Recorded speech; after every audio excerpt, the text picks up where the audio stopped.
Beauty is and attitude. सौंदर्य हे थोडासा तरी अहंकार घेऊन येतं.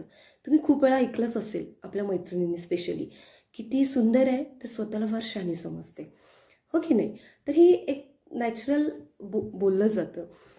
पण तुम्ही जर एक बारीक निरीक्षण केलं तर सौंदर्यामध्ये स्किन म्हणजेच त्वचा ही खूप मोठा रोल त्याच्यामध्ये पे करते.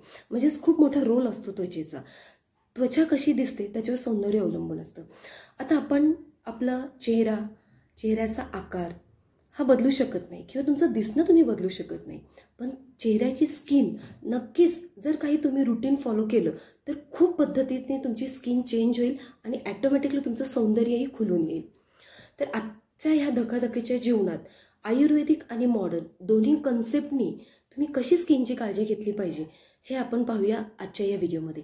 तर नमस्कार, डॉक्टर लेडीच्या ह्या सेशनमध्ये सौंदर्यवर्धक, आरोग्यविषयक, केसांविषयक अगदी सगळ्या पद्धतीचे आपण व्हिडिओ साध्या सोप्या मराठी भाषेमध्ये आपण करत असतो. तर जरूर सबस्क्राईब करा डॉक्टर लेडीला. तर स्किन, त्वचा, स्पेशली चेहऱ्याची त्वचा व्यवस्थित ठेवण्यासाठी किंवा तुमचं जे वय आहे वयोनुसार तुम्हाला ती सूट झाली पाहिजे किंवा कमी दिसली तर नक्कीच छान आहे. तर काय रुटीन फॉलो केलं पाहिजे? तर काही 5 महत्त्वाच्या स्टेप आहेत. सगळ्यात महत्त्वाची स्टेप आहे पहिली, ती म्हणजे फेस वॉश किंवा क्लिन्झर. रोजच्या रोज तुमचा चेहरा हा दिवसातून ॲटलिस्ट 2 वेळा फेसवॉशनी किंवा क्लिन्झरनी क्लीन झाला पाहिजे.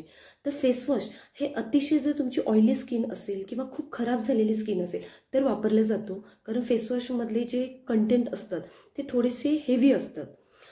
आणि जर तुमची स्किन नॉर्मल असेल, तुम्हाला रेग्युलर फक्त रुटीन फॉलो करायचे आणि स्किन तुमची व्यवस्थित ठेवायची, ऑइल पण धरून राहिलं पाहिजे, तर तुम्ही क्लिन्झर्स यूज केले पाहिजे, कारण त्याच्यामध्ये जे कंटेंट्स असतात ते अतिशय सौम्य पद्धतीचे असतात. त्याने तुम्हाला स्किनला जास्त ड्रायनेस वगैरे येत नाही. तर फर्स्ट स्टेप आहे फेस वॉश. 2 नंबर आहे तुमचा टोनर. टोनर हे स्किनचा टोन म्हणजे स्पोत धरून ठेवण्याचं काम करतं, लगेच स्किन नरिश राहते. तर गुलाबजल हे अतिशय सुंदर टोनर आहे. 1 चमचा गुलाबजल घ्या आणि ते फेसवॉश नंतर छानपैकी चेहऱ्याला टॅप करा, ते लगेच आतमध्ये स्किन ॲब्झॉर्व करून घेते किंवा मुरून जातं. 3 नंबरचं आहे सिरम. तर सिरम हे काय काम करतं? तर चेहऱ्यावरच्या वेगवेगळ्या बारीक ज्या फाईन लाईन्स येतात, सुरकुत्या येतात, त्या घालवण्यासाठी मदत करतं. विटॅमिन सीचं सिरप किंवा कुठलंही सिरप हे लावल्यानंतर लगेच आतमध्ये पेनिट्रेट होऊन जातं, स्किनच्या खूप खोलपर्यंत जातं. त्याच्यामुळे कोलॅजनसुद्धा बूस्ट होतो. सो रोजच्या रोज विटॅमिन सी किंवा AHA, BHA असं कुठल्याही पद्धतीचं जे तुम्हाला सूट होईल ते सिरम तुम्ही रेग्युलर यूज केलंच पाहिजे.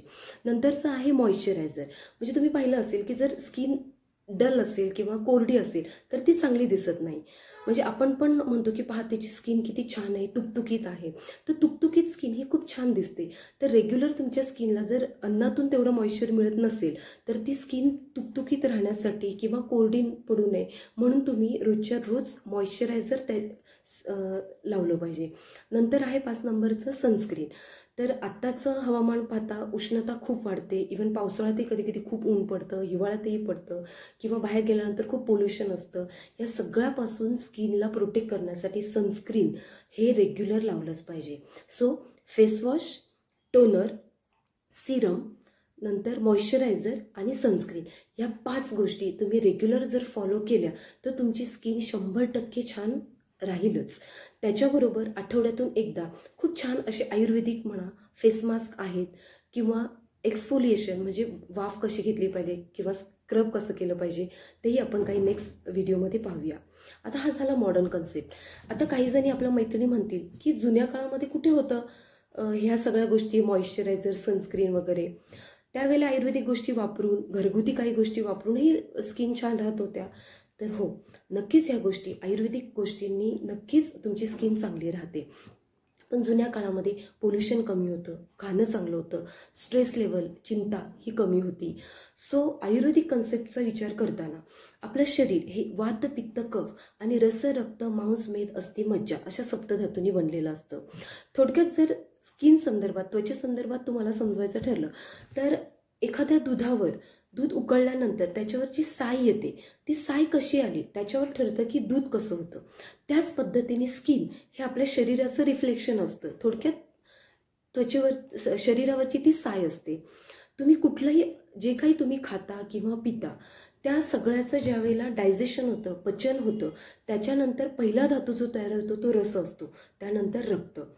ह्या 2 धातूच्या रिफ्लेक्शनवरच कळतं, ह्या 2 धातूंपासून तुमची स्किन तयार होते. त्याच्यावरच कळतं की तुम्ही काय खाताय आणि तुमची स्किन कशी तयार होते. सो अन्न हे अतिशय महत्त्वाची गोष्ट आहे. त्याच्याबरोबरच तुमचं झोप आली, स्ट्रेस कमी घेणं, एक्सरसाइज, या सगळ्या गोष्टी सुद्धा स्किनसाठी काम करतात. आणि आयुर्वेदिक म्हणाल तर रोजच्या रोज अगदी घरी तयार केलेला मसूर डाळ, बेसन बेसन पावडर, बेसन चण्याचं पीठ किंवा तुमचं मुलतानी माती, चंदन, आंबे हळद, अगदी ह्या गोष्टी रेग्युलर जरी तुम्ही यूज केला चेहरा धुण्यासाठी किंवा पॅक लावण्यासाठी, तरीसुद्धा स्किन अतिशय सुंदर राहते. सो हे रुटीन फॉलो करा आणि स्किन चांगली व्हायला नक्कीच मदत होईल. कमीत कमी 21 दिवसांपासून ते 3 महिन्यापर्यंत फॉलो करा आणि नक्कीच कमेंट करा. या संदर्भातले अजून काही जर तुम्हाला माहिती हवी असेल तर नक्कीच व्हिडिओमध्ये कमेंट करा खाली. अशाच पद्धतीला याचबरोबर मशीन ट्रीटमेंट जसं हायड्रा फेशियल आहे किंवा मिझोथेरपी आहे, त्या काय आहे त्या नेक्स्ट सेशनमध्ये मी घेऊन येते. सो कमेंटमध्ये फक्त येस टाईप करा आणि तुमच्या काही प्रॉब्लेम्स असेल ते नक्कीच लिहा. आपण व्हिडिओद्वारे त्या साध्या सोप्या मराठी भाषेमध्ये सांगण्याचा प्रयत्न करूया. तर फॉलो करा डॉक्टर लेडी या माझ्या चॅनलवर. नमस्कार.